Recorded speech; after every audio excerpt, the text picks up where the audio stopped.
Assalamualaikum warahmatullahi wabarakatuh. Halo semuanya, perkenalkan nama aku Nurfi Dintia Zahra dari Program Studi Komunikasi Penyiaran Islam Universitas Muhammadiyah Bandung. Nah, di video ini aku bakal membahas suatu materi untuk mengganti tugas UTS di mata kuliah Sejarah Dakwah. Nah, materi yang akan aku bahas mengenai Muslim di Eropa Barat, mulai dari sejarah awal, karakteristik dakwah, hingga perkembangannya di era modern. Nah, semoga penjelasan ini bisa dipahami, bermanfaat, juga bisa menambah wawasan kita semua. Oke, langsung aja kita bahas. Yang pertama, sejarah masuknya Islam ke Eropa Barat. Islam pertama kali masuk ke Eropa Barat bukan dari era modern, tapi sudah sejak abad ke-8 Islam masuk ke Eropa Barat. Peristiwa yang paling terkenal yaitu masuknya kaum Muslim ke kawanan Iberia yang sekarang menjadi Spanyol dan Portugal pada tahun 711 Masehi di bawah kepemimpinan Tariq bin Ziyad. Nah, tapi teman-teman, setelah kekhalifahan di Andalusia runtuh pada abad ke-15, kehadiran Muslim di Eropa Barat mulai menurun drastis. Lalu Islam masuk kembali ke Eropa Barat pada abad ke-19 dan 20, bukan melalui penaklukan, tapi melalui migrasi. Nih teman-teman, ada dua faktor besar. Yang pertama, kolonialisme Eropa. Negara seperti Perancis dan Inggris membawa banyak penduduk Muslim dari Afrika Utara, Afrika Barat, dan Asia Selatan ke Eropa sebagai pekerja. Yang kedua, migrasi tenaga kerja setelah Perang Dunia II. Jerman mendatangkan pekerja dari Turki, Inggris dari Pakistan dan Bangladesh, serta Prancis dari Aljazair dan Maroko. Nah, dari gelombang inilah komunitas Muslim modern di Eropa Barat mulai terbentuk. Selanjutnya kita bahas mengenai karakteristik komunitas dan dakwah Muslim di Eropa Barat. Muslim di Eropa Barat sekarang sangat beragam. Ada Muslim keturunan Afrika Utara, Turki, Timur Tengah, Asia Selatan, sampai mualaf Eropa lokal. Lalu karakteristik dakwahnya antara lain, yang pertama, masjid dan pusat komunitas. Masjid bukan hanya tempat sholat, tapi juga pusat pendidikan, pengajian, kursus bahasa Arab, tahfidz, dan kegiatan sosial.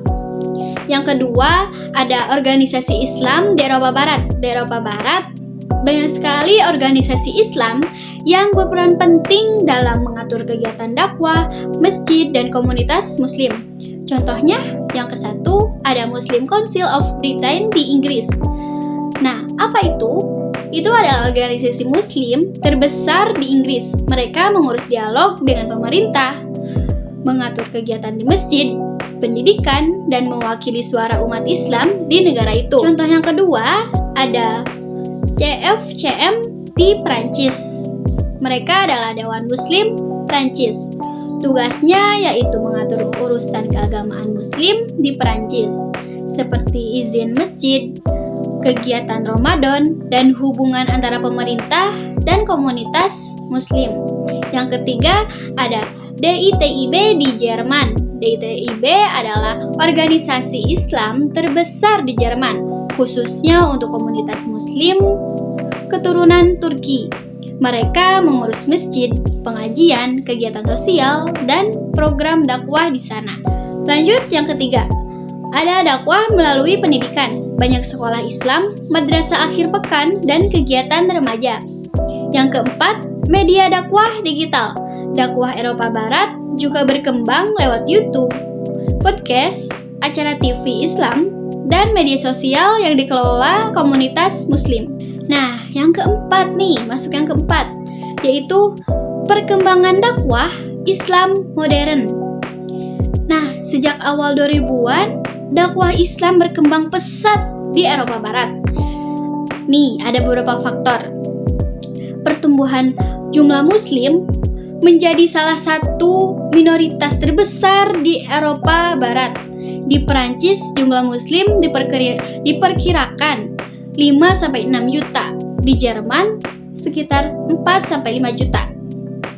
Nah, banyaknya mu'alaf setiap tahun. Ribuan orang lokal masuk Islam, terutama di Inggris, Perancis, dan Belanda. Pembangunan masjid besar seperti yang ada di Jerman dan masjid-masjid modern di Belanda. Lalu kegiatan sosial seperti donasi Ramadan, buka puasa bersama publik, dan dialog antar agama. Semua itu menunjukkan bahwa dakwah di Eropa Barat bersifat modern, inklusif, dan memanfaatkan pendekatan sosial kultural. Nah, sekarang kita masuk ke bagian tantangan. Tantangan yang dihadapi saat berdakwah dan umat muslim di Eropa Barat. Tentu aja ya ada tantangannya. Nah, tantangannya itu apa? Yang pertama, ada Islamofobia. Stereotip negatif dan diskriminasi masih terjadi, terutama di Prancis dan Jerman. Lalu, ada kebijakan sekularisme. Beberapa negara membatasi penggunaan simbol keagamaan seperti larangan hijab di sekolah Prancis. Yang ketiga, ada media negatif. Media sering mengaitkan Islam dengan konflik, sehingga dakwah harus fokus pada edukasi dan dialog publik. Tapi, tantangan ini justru mendorong komunitas muslim semakin aktif dalam berdakwah secara damai dan cerdas.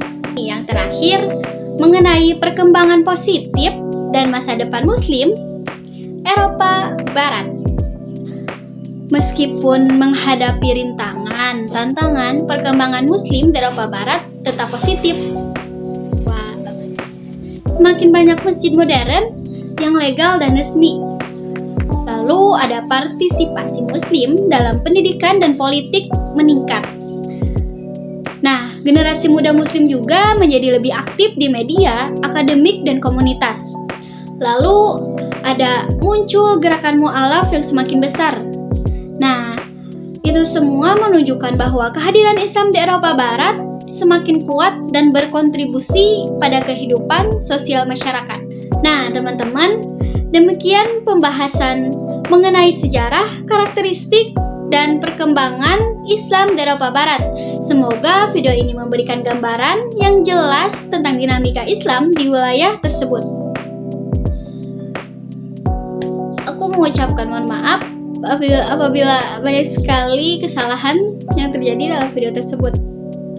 Terima kasih yang sudah menonton. Wassalamualaikum warahmatullahi wabarakatuh.